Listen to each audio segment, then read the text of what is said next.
नमामि धन्वन्तरिमादिदेवम्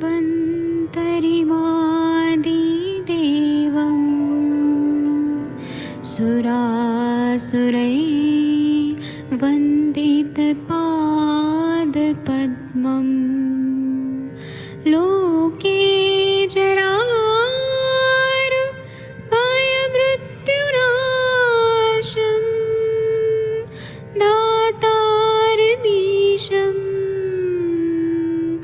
विविधौषधीनां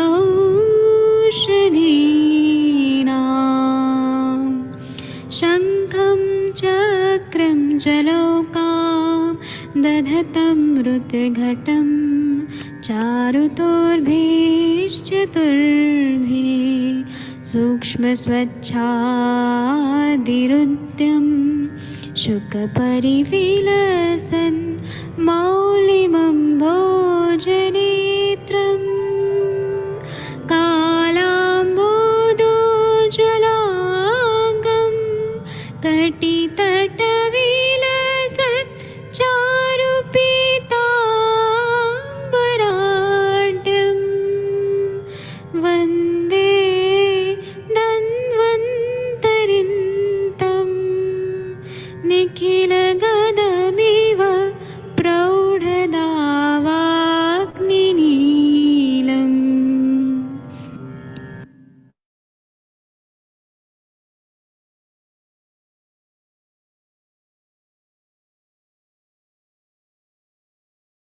प्रणाम सभी लोगों को। मैं वैद्य अरविंद पाठक पुणे महाराष्ट्र से आप सभी लोगों का स्वागत करता हूं। सभी लोगों को कोटि कोटि प्रणाम करता हूं।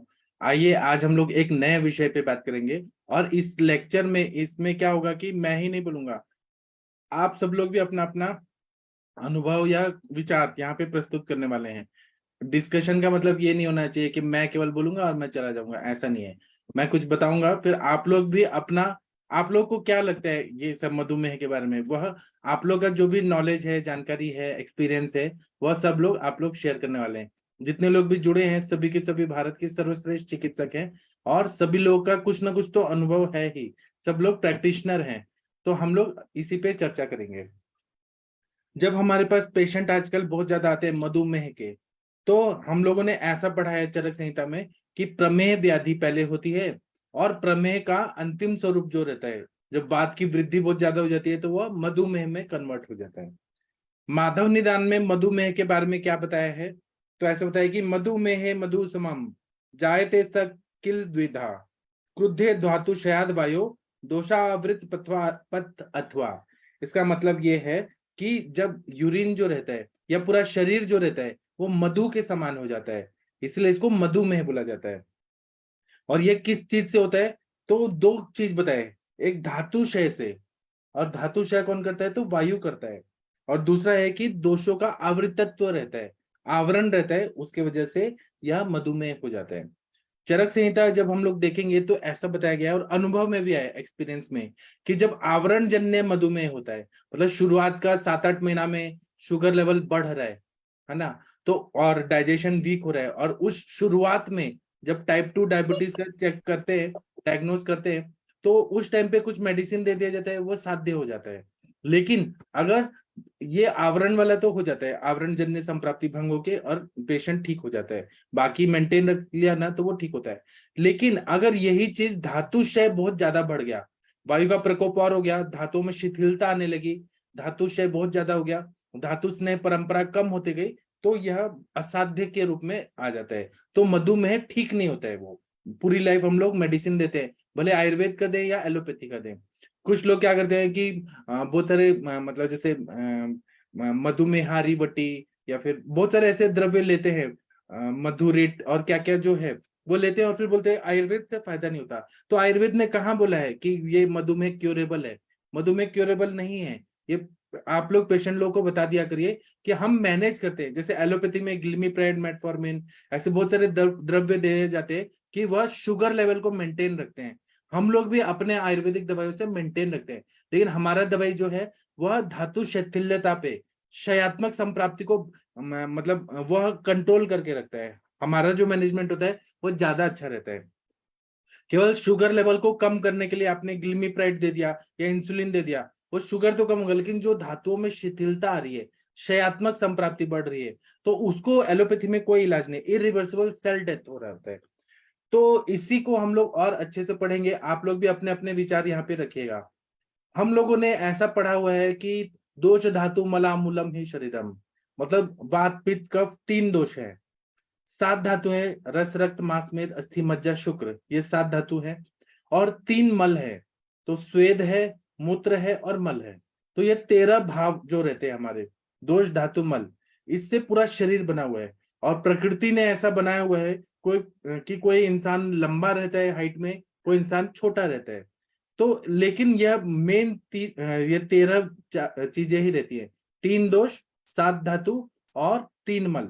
स्त्री हो या पुरुष हो, जो भी ह्यूमन बींग है, वह इसी 13 तत्वों से बने हुए रहते हैं। और जब हम लोग इसका व्याधिग्रस्त शरीर हो जाता है, कोई भी व्याधि हो जाती है, तो जब हम चिकित्सा करते हैं, तो मेडिसिन का परिणाम जो होता है वह क्या करता है कि दोषों को बैलेंस करता है, धातुओं को बैलेंस करता है और मलों को बैलेंस करता है। इसके अलावा 14वां तत्व कुछ भी नहीं है जो जिसको बैलेंस किया जाए या बिगड़ जाए, ये 13 तत्व ही मेन रहते हैं। दूसरा ये एक चीज बताया गया है कि मधुमेह में जब धातु क्षय की वजह से जब ये होता है, तो धातु कितनी होती है, तो इसमें रस रक्त मांस मेद अस्थि मज्जा शुक्र, ये 7 धातु होती है, तो इन्हीं का क्षय होता है। तो इसको हमें ध्यान में रखना चाहिए। और प्रमेह व्याधि जो होता है, पहले शुरुआत में कफज प्रमेह, फिर पित्त के कोई सिम्टम मिल जाए तो पित्त मतलब पित्त का हेतु का सेवन हो जाए तो पित्तज प्रमेह में कन्वर्ट हो जाएगा, या फिर एकदम लास्ट स्टेज में वातज टाइप में मधुमेह हो जाता है, ये आप लोगों को मालूम है। और वात दोष इतना ज्यादा बढ़ने लगता है। अभी वात का हम लोगों अगर ने ऐसे अभ्यास किया तो हमें ऐसा पड़ा है कि बाल्यावस्था रहता है उसमें कफ का काल होता है, युवावस्था रहता है उसमें पित्त का काल होता है, और वृद्धावस्था रहती है वह वायु का काल रहता है। लेकिन मिथ्या आहार विहार से या सेडेंटरी लाइफस्टाइल या स्ट्रेस से, काम शोक भयाद वायु, उसकी वजह से क्या होता है कि वायु का प्रकोप मध्यावस्था में ही, यौवनावस्था में ही शुरू हो जाता है, मतलब वायु का टाइम शुरू हो जाता है। तो शरीर में टाइप 2 डायबिटीज ये हमें दिखने को मिल जाता है।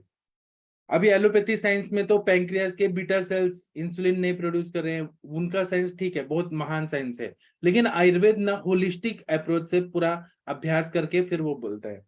तो इसमें हमने ऐसा पढ़ा हुआ है कि प्रमेह व्याधि होने के लिए कफ दोष बहुत ज्यादा बढ़ जाता है।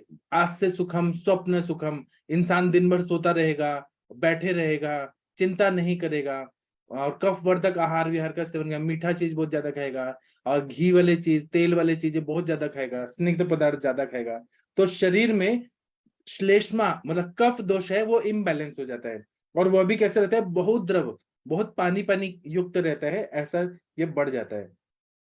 जब हमने कफ दोष पढ़ा है, तो कफ दोष के हमने पहले ही वाग्भट का फर्स्ट ईयर में ही सब लोग को पढ़ाया जाता है कि स्निग्ध, शीत, गुरु, मंद, श्लक्ष्ण, मृत्न, स्थिर कफह, ऐसा हमने पढ़ा हुआ है। मतलब कफ दोष जो है वह स्निग्धता से बढ़ जाता है, क्योंकि वैसा आहार और विहार का सेवन होता है। शीत गुण से बढ़ जाता है, गुरु गुण से बढ़ता है, मंद गुण से बढ़ता है, श्लक्ष्ण गुण से बढ़ता है, मृत्न गुण से बढ़ता है, और स्थिर गुण से बढ़ जाता है। तो इसके वजह, और ज्यादातर तो हमें द्रव गुण बढ़ा हुआ है, बहुत द्रव श्लेष्मा दोष विशेष, ऐसा हमें प्रमेह व्याधि में शुरुआत में पता चलता है। और जब ये हम पढ़ते हैं कि द्रव गुण बढ़ा है, तो द्रव गुण का मतलब क्या है कि आप महाभूत का जो द्रवता है, लिक्विड फॉर्म है, वह बहुत ज्यादा बढ़ जाता है, क्योंकि उसका कफ दोष का और आप महाभूत का सारधम्य है, एक दूसरे से मिलते जुलते हैं। तो यहाँ पर कफ जो है वह अप्रमाण में, मतलब बहुत ज्यादा मात्रा में बढ़ जाता है। और हमने ऐसा पढ़ा है कि कोई भी चीज का अति मात्रा, हीन मात्रा, मिथ्या मात्रा, यह व्याधि करता है। तो नहीं, हीन योग, मिथ्या योग और अति योग, ऐसा हमने पढ़ा है। लेकिन अति अगर ज्यादा चीज हो जाता है तो व्याधि हो जाता है, ये हमने पढ़ा है। तो यहाँ पर आप महाभूत और कफ दोष बहुत ज्यादा मात्रा में बढ़ जाता है। जब हम मेडिसिन देते हैं तो हम लोग क्या करते हैं, शोधन करते हैं। अगर पेशेंट बलवान है तो शोधन करके हम लोग आपको बैलेंस करते हैं और कफ दोष को बैलेंस करते हैं, यह हम लोगों को मालूम है। लेकिन अगर ये शोधन नहीं हो रहा है और यह बहुत ज्यादा द्रवता बढ़ जा रही है, कफ दोष बहुत ज्यादा बढ़ जा रहा है, तो यह कहीं ना कहीं तो बॉडी से क्लीन होना चाहिए, नहीं तो वो व्याधि करेगा, सब धातुओं में जाके पानी पानी पानी, जिस तरह से बाढ़ आती है। अभी आप लोगों ने देखा होगा कि उत्तराखंड में बाढ़ आ रहा है, कभी लखनऊ में, अभी लखनऊ का आ रहा था टीवी में कि लखनऊ में बाढ़ आ गया, फिर बिहार में बाढ़ आ जाता है, आसाम में बाढ़ आ जाता है, मुंबई में बाढ़ आ जाता है। तो बाढ़ आने की वजह से क्या होता है कि जितना भी रोड और घर सब जगह पानी घुस जाता है। अब शरीर जो है वह क्या करता है कि हमें वो वेस्ट है, जो पानी एक्स्ट्रा जमा हो गया है, उसको निकालने के लिए वो मूत्राशय की तरफ बढ़ता है। मूत्राशय के जब तरफ बढ़ता है तो मूत्र जो रहता है उसको फिल्टर नहीं, मतलब शरीर जो है वो फिल्टर नहीं कर पाता है, और हमें हमारा शरीर को जो मूत्राशय है या किडनीज है या फिर जो हमारा पक्वाशय का भाग है, ये पूरा मूत्र संस्थान क्या करता है कि अच्छा और बुरा, मतलब सार भाग और किट्ट भाग इसको निकालता है। लेकिन लोड इतना ज्यादा हो जाता है, इतना ज्यादा प्रेशर पड़ता है किडनीज पे कि किडनी जो है वो बिना फिल्टर के वैसे का वैसे ही निकालते रहती है। तो इसीलिए क्या होता है, आविल मूत्रता बहुमूत्रता। आविल मूत्रता मतलब गंदा गंदा, और बहुमूत्रता मतलब बहुत ज्यादा मात्रा में ऐसा यूरिन आने लगता है। मतलब फिल्ट्रेशन जो है जीएफआर वो विकृत होने लगता है, यूरिनेशन बहुत ज्यादा होगा या फिर कम होगा। कम होगा तो स्वेलिंग आएगा पूरा बॉडी में, लेकिन जीएफआर, इसी को आविल मूत्रता बहुमूत्रता से को रिलेट करके हमें समझना चाहिए कि फिल्ट्रेशन जो है वह रेट बिगड़ने लगता है। और उसमें एलोपैथी में भी पता है 4 स्टेजेस रहते हैं कि अगर वो जीएफआर का एक वैल्यू कम हुआ तो इतना, 4th स्टेज है, फिर 3rd स्टेज है, 2nd स्टेज, 1st स्टेज। और जब हम ये देखते हैं तो हमें कब डायलिसिस करना है, यह भी हम लोग वो स्टेज से 15, अगर जीएफआर है 15 से कम होने लगा तो हमें क्या करना पड़ता है, डायलिसिस ठीक ऑप्शन रहता है, क्योंकि किडनी उतना फिल्ट्रेशन कर ही नहीं पा रहा है, ये आप लोगों को मालूम है। अगर हम लोग और पढ़ते हैं, और 65 से कम हुआ तो वह मतलब किडनी फेलियर की तरफ जा रहा है पेशेंट, ये आप लोग को मालूम है। अगर 65 से कम हुआ और हुआ कम तो सीकेडी में वो पेशेंट जा रहा है, क्रॉनिक किडनी डिजीज में वो जा रहा है। ये आप लोगों को हरीश बत्रा जी और अच्छे से बताएंगे। मैं आयुर्वेद का दृष्टिकोण रखता हूँ कि जब हम लोग देखते हैं कि आविल मूत्रता बहुमूत्रता हो रही है तो शरीर में बहुत ज्यादा शीत गुण भी बढ़ जाता है। शीत गुण जो रहता है वह नुकसान देता है, कफ दोष का शीत गुण बढ़ता है। यह क्या करता है कि शरीर में जो तेज महाभूत है, अब तेज महाभूत है वो हमारा अग्नि, धातु अग्नि, जाठराग्नि, भूताग्नि, इसको यह बहुत ज्यादा हैम्पर करेगा। और यह क्या करता है कि जिस तरह से आप एक ऐसे कल्पना करिए कि आप यूरिन करने गए कहीं पर, मतलब मैं एग्जांपल से समझाने के लिए बता रहा हूँ। यूरिन करने गए और आप लोग मतलब ऐसा पब्लिक टॉयलेट में गए जहाँ पे दीवार है, वहां पे और कुछ नहीं है, दीवार है। यूरिन करने गए तो वो क्या होगा, आपने यूरिन किया ना तो वो दीवार में पसरने लगता है, ऐसे वो फैलने लगता है बहुत ज्यादा। इसी तरह से ये जो पानी है ना, द्रवता, यह क्या करता है पूरे शरीर में फैलने लगता है, वो उसका वो ऐसा मतलब ऐसा प्रभाव रहता है, और वह इतना ज्यादा बढ़ने लगता है। अगर सूखा रहेगा वो जो मतलब दीवार है वो सूखा रहेगा तो पसरेगा, अगर गीला रहेगा, पहले से गीला रहेगा तो वो यूरिन जो है वो धीरे धीरे ऐसे सीधे सीधे गिरते जाएगा, एक लाइन से नीचे गिरते जाएगा। इसका मतलब ये है कि बताने का मतलब ये है कि यह जो पसरने लगता है बहुत ज्यादा, तो यहाँ पर वह गीलापन जो है वो बहुत ज्यादा बढ़ने लगता है। प्रमेय में, कफज प्रमेय में वो गीलापन पूरे शरीर में जाता है और धातुओं में घुस घुस के चला जाता है। तो इसीलिए जब धातुओं में घुस जाता है तो यह पूरा शरीर जो है वह शिथिल हो जाता है, लूज पड़ने लगता है।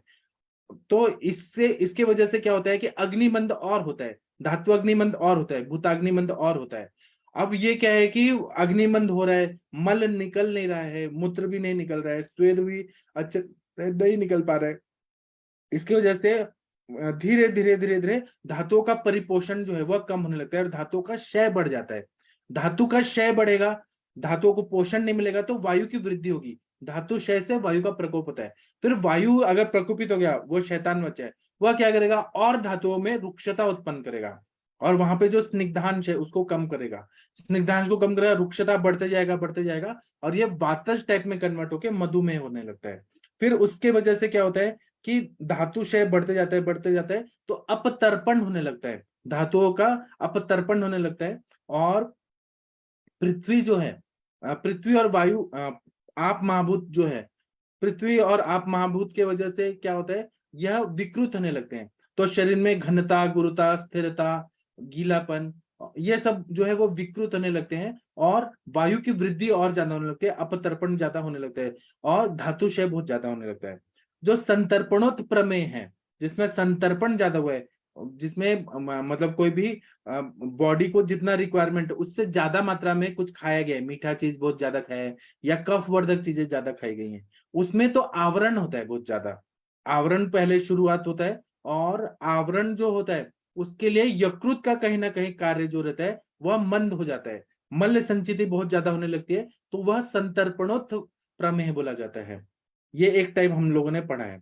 उसी तरह से हमें चिकित्सा जब हम करते हैं तो हमें ये देखना पड़ता है कि पेशेंट कृश है, बलवान है, या फिर दुर्बल है, या मोटा है, स्थूल है, किस तरह का वो प्रमेह रोगी है। तो हमें ये पहले तो, हमारे पास मधुमेही हो या प्रमेह का रोगी हो, हमें ये पहले देखना चाहिए कि पेशेंट हेल्दी है क्या, या फिर वो पतला है क्या, तो मतलब वो स्थूल है या कुरुष है, बलवान है कि दुर्बल है, यह हमें पहले तो डायग्नोस करना होगा। ऐसा 4 टाइप चरक संहिता में बताया गया है।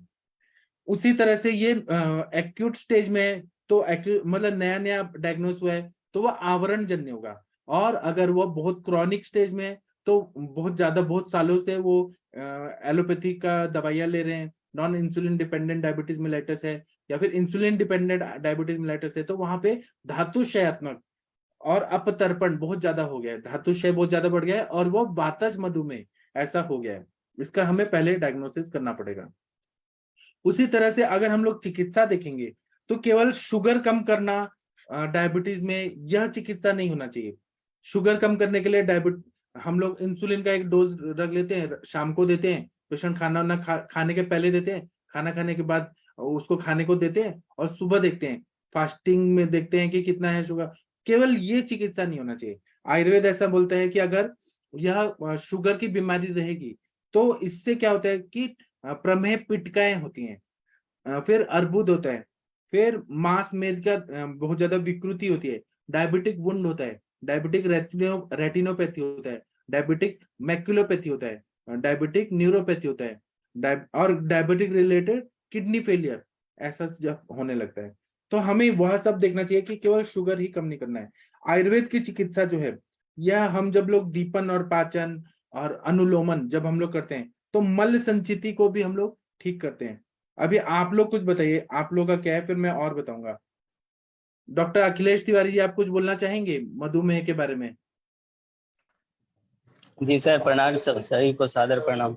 सर, प्रमेह की जो हम लोग के पास आता है जो भी पेशेंट, तो वो तो लास्ट स्टेज में ही आता है, मधुमेह के ही आता है। तो वैसी जो कंडीशन में है, हम ग्रहणी पे ज्यादा काम करते हैं, और देखे हैं कि जब ग्रहणी पे काम करना शुरू करते हैं तो मधुमेह में चाहे वो स्थूल हो या कृष प्रमेही हो, वो दोनों में रिजल्ट बहुत आता है।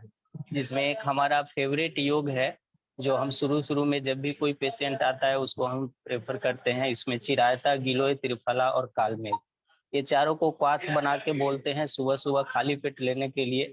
उसमें 2 पिंच लगभग 250 mg श्वेत प्रपट्टी डाल करके 7 दिन से 10 दिन का ये मेरा लाइन ऑफ ट्रीटमेंट होता है। ये जब देते हैं तो जो आप सर अभी बता रहे हैं ना कि क्लेद जो है, क्लेद भी उसका निकलता है। साथ में गौक्षुरादि गुगुल और अमृतादि गुगुल को भी इसको हम एड ऑन करते हैं, और जो आरोग्य वर्धनी बटी है उसको भी चलाते हैं। कितना भी पेशेंट आता है जिसको मैनेज नहीं हो रहा है एलोपैथ मेडिसिन लेने के बाद भी, लेकिन हम देखे हैं कि 10 से 15 दिन में उसका जो एलोपैथ का डोज है वो धीरे धीरे कम होने लगता है। शुरू शुरू में देखेंगे उसके अग्निवर्धन जब बढ़िया हो जाता है तो पंचतीर्थ घृत सुबह सुबह खाली पेट बोलते हैं लेने के लिए, उसमें थोड़ा त्रिकटु वगैरह डाल करके, जब फिर भूख लगे तो फिर खाना खाना है। और एक सर मेरा अपना, हम तो घर में भी यूज करते हैं, चना, मूंग और जौ, ये तीनों को मिक्स करके बोलते हैं कि रोटी बनाना है। जौ चूंकि रुक्ष होता है तो वो क्लेद को भी नाश करेगा, और इसका ग्लाइसेमिक इंडेक्स भी कम होता है। चना मूंग है, ये दोनों में बहुत अच्छा प्रोटीन है, तो ऐसे में कार्बोहाइड्रेट कम, प्रोटीन तो बहुत जरूरी है, लेना पड़ता है। जौ का दलिया वगैरह बोलते हैं लेने के लिए, उसमें थोड़ा सा अजवाइन चुटकी भर डाल के। सौंठ का पानी बोलते हैं कि एक टाइम चाय के जगह पे लेना है। तो ये सब अगर करता है सर तो थोड़ा सा फिजिकल एक्टिविटीज तो करना ही पड़ता है, उसका तो कोई सब्स्टिट्यूट नहीं है। ये सारी चीजें अगर करता है तो बहुत जल्दी देखे हैं कि 15 दिन से लेकर के 1 महीना के अंदर में वो कंट्रोल आता है और दवाई का डोज भी धीरे धीरे कम होने लगता है उसका। तो ओवरऑल देखा जाए तो इसमें हम लोग दवा के साथ साथ उनको थोड़ा सा फिजिकल एक्टिविटीज में इन्वॉल्व करना और फिर थोड़ा जो खान पान है उस पे अगर कंट्रोल करते हैं। आजकल देखते हैं कि मेजॉरिटी पर्सन जो है चावल खाते हैं, वो ऐसा चावल खाते हैं जो मतलब उसमें कोई फाइबर्स ही नहीं होता है। तो उस तरह का चावल को बंद करवाते हैं, नहीं खाना है। जो चावल बॉयल करके बनाया जाता है, मतलब बॉयल राइस होता है, उसको बोलते हैं। कुछ पेशेंट को बोलते हैं कि चावल को थोड़ा सा भूनिए और फिर चावल को पकाइए। तो इस तरह से जो पेशेंट सीरियस होते हैं कि हाँ हमको रिकवरी होना है, दवाई का डोज अगर कम करना है, तो मैंने देखा है सर पेशेंट को 15 दिन से लेकर के 1 महीना में बहुत अच्छा रिजल्ट आता है। जी सर। और दूसरा क्या है ना कि एलोपैथी का साइंस बहुत अच्छा है, बहुत अच्छा है, लेकिन ये सभी को सूट करेगा ऐसा नहीं है। उसमें क्या होता है कि अगर जी सर। डायबिटिक वुंड हो गया या फिर वो किडनी फेलियर में डायलिसिस हो रहा है, तो उसके कॉम्प्लिकेशंस बहुत ज्यादा होते हैं। फिर वो एम्पुटेशन तक चला जाता है वो पेशेंट, कभी हाथ काटो पैर काटो, अगर वो मधुमेह का कॉम्प्लिकेशन बढ़ते गया तो। सर ये डायबिटीज जो एलोपैथ से तो हम नहीं देखे हैं, भले थोड़ी देर के लिए कंट्रोल हो जाता है, लेकिन हम तो देखे हैं बहुत सारे पेशेंट आते हैं उनका डोज धीरे धीरे मेडिसिन का बढ़ता ही जाता है। वो अगर सही होना है तो उसके लिए हमको आयुर्वेद की मेडिसिन के ऊपर डिपेंडेंट रहना है, खान पान को सही करना है, तभी सही हो सकता है। हमारे घर में ही हमारे उदाहरण है कि हमारे ससुर जी जो है सर्जन है आँख के। तो वो पहले जब हम बताए उनको कि ऐसा ऐसा कीजिए तो वो विश्वास नहीं कर रहे थे। फिर बाद में जब उनको मेडिकेशन के बाद भी कंट्रोल नहीं हो रहा था, आज के डेट में खान पान सही किए हैं, उनका डोज भी मेडिकेशन का कम हो गया और बहुत कम डोज पे अभी चल रहे हैं, बहुत हेल्दी पहले से भी हो गया।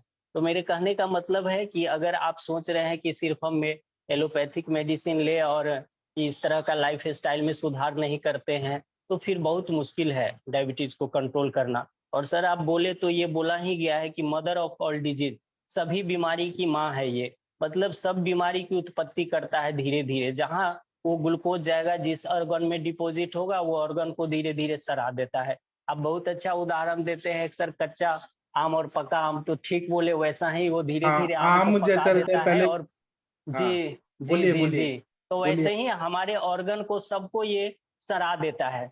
तो इसके लिए अगर अगर इस कंसेप्ट पे हम काम करें कि सिर्फ हम एलोपैथ मेडिकेशन ले रहे हैं, उसका डोज बढ़ाते जाएं, तो ज्यादा आगे चल करके उसको रीनल का प्रॉब्लम होता ही है। सीकेडी, अभी जो आप बोल रहे थे सीकेडी, देखते हैं कि आगे चल के सीकेडी का पेशेंट बन जाता है वो। तो इसके लिए ओवरऑल ये सभी चीज पे अगर ध्यान दे तो डायबिटीज को बड़ी इजिली से मैनेज किया जा सकता है। जी सर। लेकिन आपने जो बोला मैनेज करना, हमें डायबिटीज को जी क्योर कर देते हैं हम आयुर्वेद से, ऐसा कभी नहीं बोलना चाहिए। जी सर। जी autism let's is not curable, हम उसको मैनेज जी करते जी हैं, जी हम अच्छे से उसको जी मेंटेन जी करते हैं। जी। जी जी जी कभी ये क्लेम जी। नहीं करना है हमें कि हम पूरा ठीक कर देंगे, आपको कोई दवाई लेने की जरूरत है, ऐसा कभी नहीं होता है।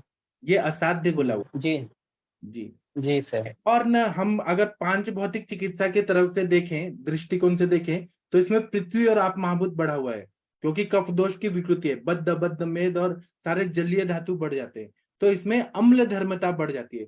चिकित्सा में हमें क्षार धर्मीय, जो अग्नि वायु आकाश प्रधान द्रव्य है, वह देना पड़ता है, तब हम उसका क्लेद निकाल सकते हैं, हम उसकी शिथिलता को कम कर सकते हैं। और बहुत सारे द्रव्य हैं जैसे कि स्वर्ण मालिनी वसंत, वसंत कुसुमाकर रस और शिलाजीत, ऐसे जब द्रव्य देते हैं, चंद्र प्रभावटी, तो हम ये क्लेद को निकाल के धातुओं को बल देते हैं। धातुओं को बल देते हैं तो अपने आप शरीर जो है वो जो गल रहा है, जैसे कि कच्चा आम है, पका आम है, फिर सड़ने की प्रक्रिया है, तो वो सड़ने की प्रक्रिया से हम उसको बचा सकते हैं। बाकी और लोग कुछ बोलना चाहते हैं तो बोलिए प्लीज। डॉक्टर माधुरी मैम, अच्छा एक मिनट, अनम्यूट करने का मैं ऑप्शन देता हूँ, 1 मिनट रुकिए। फिर अनुरिता मैम भी आ गई हैं, ये भी कुछ बोलेंगी। अनम्यूट करने का ऑप्शन दे दिया मैंने, बोलिए आप लोग। हरीश बत्रा जी, अनुरिता मैम। हेलो। हाँ हाँ सर। सर, नमस्कार सर। सर यहाँ ना श्वेत प्रॉपर्टी का यूज किया है सर, हमें डायबिटीज में इसका कैसे क्या थोड़ा सा बताएंगे सर? किसने यूज किया है? हाँ सर, वो अभी क्लेद अभी बोला क्लेद था ना सर। क्लेद जी सर, बिल्कुल वो क्लेद को निकालने के लिए सर, क्योंकि क्लेद जो बढ़ा हुआ है शरीर में, क्लेद के बढ़ने के कारण धातु की जो अग्नि है मंद हो गई है। तो ये जो चीज देते हैं, हम ग्रहणी पे काम करते हैं और क्लेद को जब जब निकल जाता है तो शुरू के हम यूज करते हैं 7 से 10 दिन के लिए। फिर उसके बाद गौक्षुरादि गुगुल भी मेरा देने का यही पर्पस होता है कि उससे क्लेद का जो है निष्कासन हो जाए। नहीं जी सर, सर, ऐसा है इस ना, उद्देश्य से हम देते हैं। गोरक्षार्थी गूगल और ये श्वेत प्रॉपर्टी तो जब, हेलो जी हेलो, सर, आवाज आ रही है आपकी अब सर। मैं जी कह रहा हूँ सर, आवाज आ हम रही है सर अगर आपकी। हमारी किडनी इफेक्टेड है, हम जब भी तो श्वेत प्रॉपर्टी और गोरक्षार्थी गूगल यूज करेंगे ना सर, हम प्लेन नहीं सर, मधुमेह तो आप नहीं करेंगे ना सर। नहीं सर, नहीं, हमको किडनी से गौक्षुरादि गुगुल सिर्फ किडनी में क्यों देंगे? हम तो सर देते हैं जहां भी क्लेद का विचार करते हैं। हमारे पास तो अगर आता है जिसको साइनोसाइटिस का प्रॉब्लम है, मतलब हमेशा नेजल कंजेशन वगैरह रहता है, उसमें भी गौक्षुरादि गुगुल देखे हैं और बहुत अच्छा रिजल्ट आया है। हाइपरटेंसिव पेशेंट आते हैं, उनमें भी गौक्षुरादि गुगुल का हम यूज करते हैं। ऐसा थोड़ी है सर, किडनी के लिए तो है ही, गौक्षुर तो सबसे बढ़िया है, मूत्रल दवाई है। लेकिन मूत्रल के मतलब हुआ कि वो क्लेद भी हमारे शरीर से मूत्र के माध्यम से निकालता है, जिस क्लेद के बढ़ने से कारण धातु में शिथिलता आ रहा है, उस शिथिलता को दूर करना है हमको। बेसिक चीज पे हम लोग जब काम करते हैं तो बहुत ही अच्छी तरह से इसको हम कम समय में मैनेज कर सकते हैं। जी सर। जी, बहुत अच्छा बताया आपने। अनुरिता मैम, आप कुछ जी बोलना चाहेंगी इस बारे में? Good evening sir, good evening everybody. Sir बहुत अच्छा टॉपिक था, इसी वजह से मेरे से रहा नहीं गया। सर आपने जो बताया बिल्कुल सही बताया, क्योंकि we stand number 1 into diabetic complication दुनिया में। अगर जो भी डायबिटीज का परसिस्टेंस है फिलहाल का रेट, उसमें we have become the capital, India has become capital of diabetes.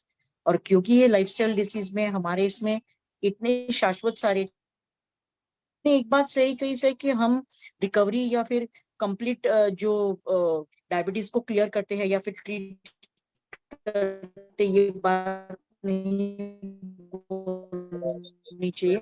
लेकिन मैं एक बात बताती हूँ, पिछले 25 साल के प्रैक्टिस में round diabetic and diabetic complications में आप जितना जल्दी HbA1c को कम ला सकते हैं with using Ayurvedic lifestyle check करता है, तो वो डायबिटिक न्यूरोपैथी या नेफ्रोपैथी तक पहुंचता ही नहीं है। ये मेरा रीडिंग है सर। इवन जो लोग डायबिटिक कॉम्प्लिकेशंस में ऑलरेडी है, जैसे पर्टिकुलरली जो भी अलार्मिंग 10 साइंस है डायबिटिक कॉम्प्लिकेशंस के, उसमें सबसे पहले चीज है कि वो जो मेडिसिन उसका मेडिकल का चल रहा है, एलोपैथिक मेडिसिन, उसके ऊपर उसका रेनिन एंजियोटेंसिन अल्डोस्टेरोन का जो पाथवे है, RASS बोलते हैं उसका, उसमें इतना ज्यादा चेंजेस आ जाता है कि सबसे पहले वो डैमेज करता है आपकी आर्टेरियोल्स को, आपकी जो भी सर्कुलेशन को। और एंडोथेलियल सिस्टम एक बार खराब हो गई तो डायबिटिक कार्डियोपैथी, पहले साल में वो डायबिटिक रहता है, बाद में दूसरे साल में वो एथेरोस्क्लेरोटिक और डायबिटिक कार्डियोपैथी के पेशेंट एंटर हो जाते हैं। बहुत जल्दी उनको साइलेंट किलर होने की वजह से बहुत जल्दी उनको हार्ट अटैक और ये सारी चीज बैठती है। अगर आयुर्वेद के पास में वो सीधा, अभी उतना नॉलेज लोगों में आ गया है, बस काम करने का जरूरत है कि हमें उसका अवेयरनेस देना है। प्रोग्राम्स जो भी आप कहीं पे भी कोई कंडक्ट करते, किसी सोशल इवेंट में है, तो वहां पे आप वो डायबिटिक केयर के बारे में थोड़ा बहुत अवेयर कराइए लोगों को। वो जो भी मेडिसिन ले रहे, जहाँ इमरजेंसी है, जहाँ पे आपका उस मेडिसिन के साथ में भी आप अगर आयुर्वेदिक लेते हैं, तो भी डायबिटिक कॉम्प्लिकेशन से आप काफी दिन दूर रह सकते हैं। पर्टिकुलरली डायबिटिक यूरोपैथी में there is no answer into allopathy, और पेशेंट जो भी है एंटर कर जाता है यूरोपैथी में, लेकिन वो गुजरता है या उसको कॉम्प्लिकेशन, वो आर्टरीज रिलेटेड और सर्कुलेशन रिलेटेड ही प्रॉब्लम होती है। मतलब हमारे इसमें जो भी संप्राप्ति है बताई गई है, जहाँ पे भी पक्वाशगत जो आपने बताया अभी कि कफज और मेदज जहाँ पे भी संप्राप्ति है, वहां पे याप्यत्व ही मिलता है। लेकिन अगर हमने इसको जितना जल्दी हो सके उतने, जितने आपने वो योग और आपके पिछले भी बहुत सारे अच्छे लेक्चर्स है, मैं रिक्वेस्ट करूंगी जो भी अरविंद सर के लेक्चर्स प्रमेय रिलेटेड अगर वो डाल देते तो बहुत अच्छा टॉपिक तैयार हो जाएगा, क्योंकि तो बहुत पुरानी बैचेस थी। 1-2 साल पहले भी सर ने प्रमेय पे लिया था, लेकिन आज भी आपने बहुत अलग पांचभौतिक का जो भी आपने इसके ऊपर विचार डाला या जो आपने सब बताया, तो बहुत अच्छी चीजें बताई सर। खास करके जो लोग डायबिटिक विजन के चैलेंजेस और डायबिटिक फुट में जब कॉम्प्लिकेशन में जाती है, तो पेशेंट का डायबिटीज, बाकी का कॉम्प्लिकेशन, हार्ट डिसीज सब बाजू में रह जाता है, और पेशेंट की जब कीटोन्स और गैंग्रीनस वुंड या सेप्टिसेमिक शॉक में जाता है तो allopathy can not reverse that patient. अगर आप उस वक्त में एक अच्छे आयुर्वेदिक फिजिशियन के साथ में आयुर्वेदिक ट्रीटमेंट ले रहे हैं, शोधन चिकित्सा अच्छी कर रहे हैं, हमारा जो भी धातु शैथिल्यकर चिकित्सा जो आयुर्वेद में वंग, नाग भस्म, ताम्र भस्म, उसके साथ में जो हमारा सुवर्णमालिनी वसंत और वसंत कुसुमाकर रस है, इन चीजों का जब आप प्रॉपर स्टेज में प्रॉपर दीपन पाचन के बाद में प्रॉपर अपनर्भव चिकित्सा के वक्त में आप जब भी इन्वॉल्व करते हो तो you can restrict diabetic complication and they can have very good healthy life. आप एकदम बोलते हैं ना कि अनइवेंटफुल 30 to 40 ईयर्स उसके आगे के उस व्यक्ति को मिलते हैं। स्पेशली डायबिटिक 1 जो है, जो बच्चे के इसमें या बचपन से जो होता है, वो जुवेनाइल डायबिटीज में कंट्रोल इंसुलिन के बगैर भी आयुर्वेद में देखा गया है, लेकिन उसने उतना वो बच्चे ने या जो जल्दी पता चलने के बाद में करना चाहिए, लेकिन याप्यत्व ही मिलता है वहां पे डायबिटिक 1 में, लेकिन साध्यत्व डायबिटिक 2 के कॉम्प्लिकेशंस में और डायबिटिक 2 के डिसीज में जहाँ पे लाइफस्टाइल इन्वॉल्व है वहां पे अच्छा मिल जाता है और बहुत अच्छी लाइफस्टाइल जीते हैं लोग। Thank you sir, thank you for a very good topic and hats off to you कि so early you have resumed and आप अपना इतना डेडिकेशन से हमें सिखा रहे हैं।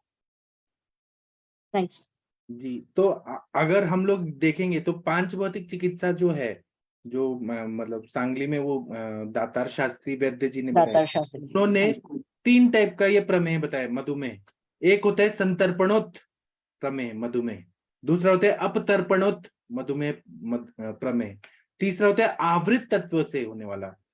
चरक में तो आवृत तत्व और धातुशय ऐसे बताया, लेकिन इन्होंने और स्पेसिफाई किया है और इन्होंने ऐसा बताया कि मैं फिर से एक बार आवृत तत्व वाला जो है, आवरण से उत्पन्न होने वाला मधुमेह, उसके बारे में मैं और अच्छे से बताता हूँ।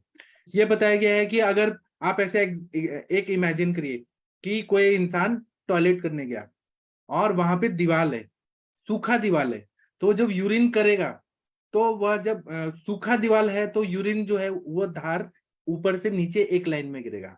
लेकिन वही गीला है तो क्या होगा, आप लोग ऐसा कभी किए होंगे, तो यूरिन जो है वो पसर पसर के ऐसे चारों ओर फैल फैल के गिरेगा दीवार पे।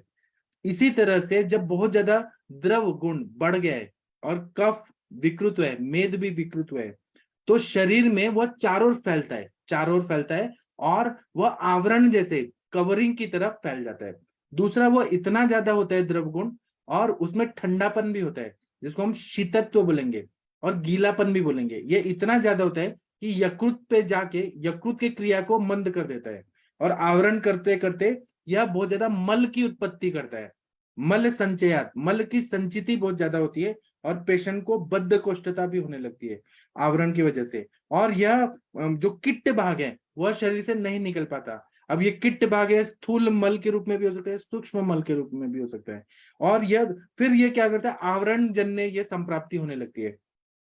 लेकिन ये आवरण जन्य संप्राप्ति ये क्यूरेबल है। शुरुआत में जब मधुमेह का शुरुआत होता है 7-8 महीने में अगर ये डिटेक्ट हो गया और उस टाइम पे डायबिटीज को कंट्रोल कर लिया गया, कुछ दवाइयां दिया गया, ग्रहणी की चिकित्सा किया गया, अग्नि की चिकित्सा किया गया, मूत्रल दवाइयां दी, तो ये एकदम क्योर हो जाता है। लेकिन यही चीज अगर ज्यादा बढ़ जाता है, कंटिन्यू रहता है, जहां पे धातुओं का पोषण नहीं मिल रहा है और वहां पे शिथिलता बढ़ती जा रही है, तब वह याप्य या असाध्य की अवस्था में मधुमेह हो जाता है। ये मुझे बताना था।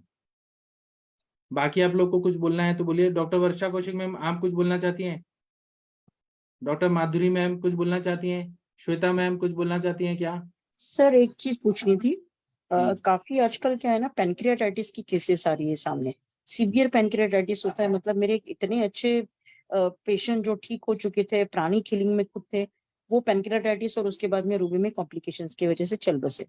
लेकिन जहाँ पे भी पोस्ट सर्जिकल पैनक्रियाज की सेल्स को अगर कुछ ये डिस्टर्बेंस होता है, उसकी वजह से जो इंड्यूस डायबिटीज है, उसके ऊपर जरूर लेक्चर लीजिएगा सर, क्योंकि एक टॉपिक है और डायबिटीज इंडक्शन का, और दूसरा है long term treatment of PCOD and hormonal treatment of infertility leading two diabetes. ऐसी भी मेरे पास में केस है। अगर मैं गलत तो कही तो अंजना मैम या कोई भी ये करेक्ट करे, लेकिन मुझे ऐसे केसेस फाइंड आउट होते हैं। उसमें मेटफॉर्मिन दिया ही जाता है ना, पीसीओडी में दिया ही जाता है। मेटफॉर्मिन देने का एक्चुअली रीजन कुछ और रहता है।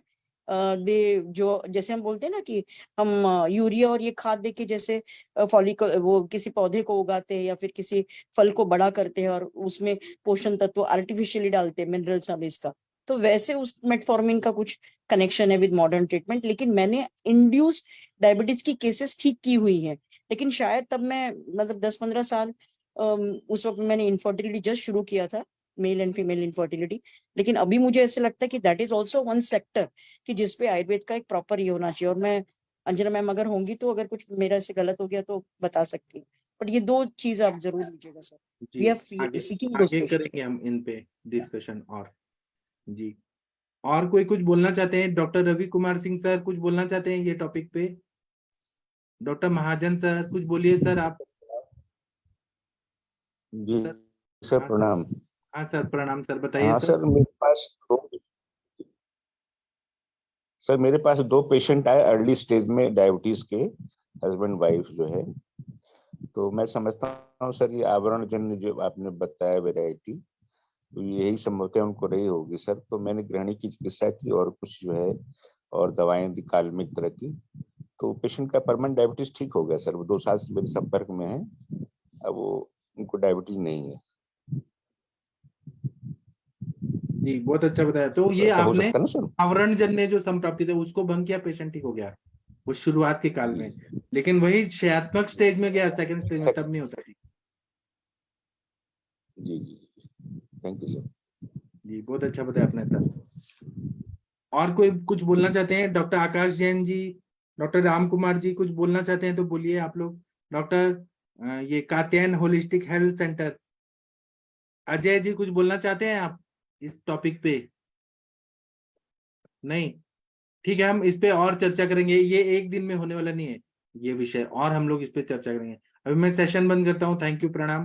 अब हम 8:15 पे मिलेंगे। थैंक यू सभी लोगों को, प्रणाम सभी लोगों को।